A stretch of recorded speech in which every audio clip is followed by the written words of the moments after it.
Aplix, tontonannya anak kedokteran.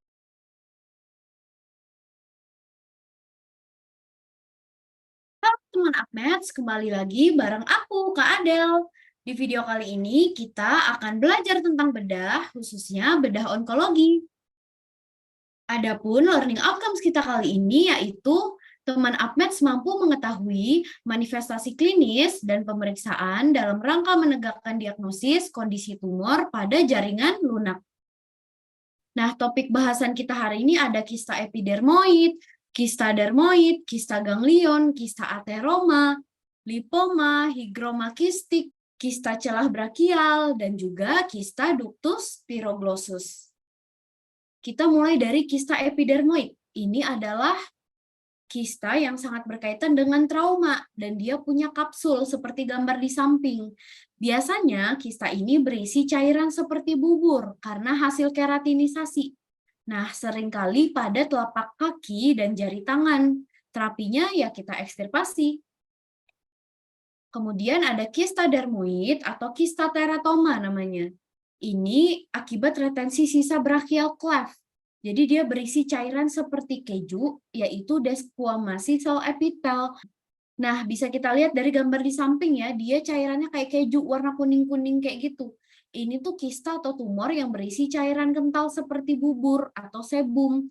Bisa berisi rambut, di mana kantungnya dilapisi dermis. Dia sering pada daun telinga, leher wajah, atau garis tengah tubuh. Terapinya sama, kita ekstirpasi. Kemudian kista ganglion, ini tuh karena degenerasi kistik jaringan periartikuler, kapsul sendi, dan juga tendon. Nah, biasanya dia tuh sering banget di pergelangan tangan. Konsistensinya kenyal, batasnya tegas, terfiksir pada kapsul tendon. Terapinya bisa aspirasi ganglion, bisa juga pembedahan. Kemudian ada kista ateroma. Lokasinya biasanya pada daerah berambut, pada tempat-tempat yang ada kelenjar sebaceanya. Khasnya di tengah-tengah dari nodulnya dia ada pungtat. Coba lihat di gambar di samping tuh kan ada di tengahnya tuh kayak bintik hitam. Dia tidak mobile, menempel pada kulit di atasnya dan tidak nyeri. Ini terjadi akibat sumbatan muara kelenjar sebacea. Terapinya kita ekstirpasi.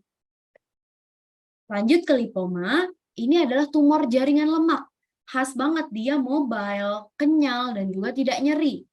Pada pemeriksaan histo-PA, dia makroskopisnya tampak kuning terang, homogen. Kapsulnya positif dan batasnya tegas.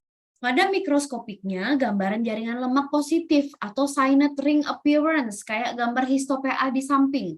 Tata laksananya itu ekstirpasi. Kemudian higroma kistik, ini adalah malformasi kongenital pada kista-kista yang berisi cairan limfatik. Masa lehernya lunak, tidak nyeri, dan ada di area posterior triangle.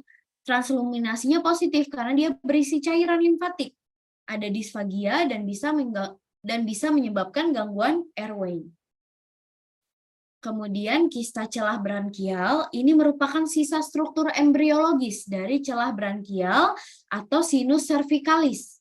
Klinisnya dia terdiagnosis saat anak udah besar atau saat remaja setelah ISPA terinfeksi akibat riwayat ISPA.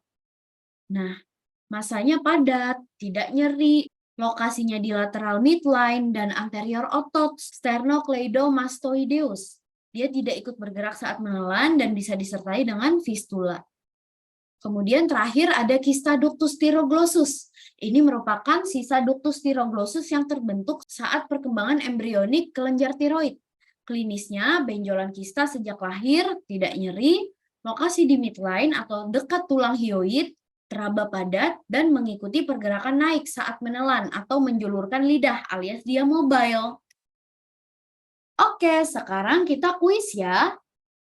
Kamu bisa pause video ini dulu, nanti kita bahas bareng-bareng. Seorang anak 3 tahun dibawa ke poliklinik dengan keluhan benjolan pada leher yang membesar perlahan sejak umur 1 tahun. Pemeriksaan fisik tanda vital dalam batas normal. Pemeriksaan lokalis didapatkan nodul konsistensi kistik, nyeri tekan negatif, hiperemis negatif, tapi dia mobile, namun tidak ikut bergerak saat menelan.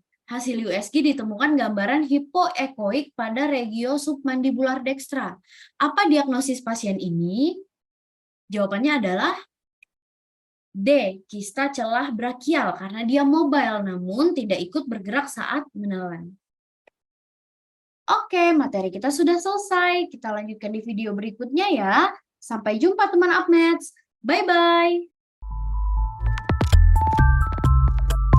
Uplix, tontonannya anak kedokteran.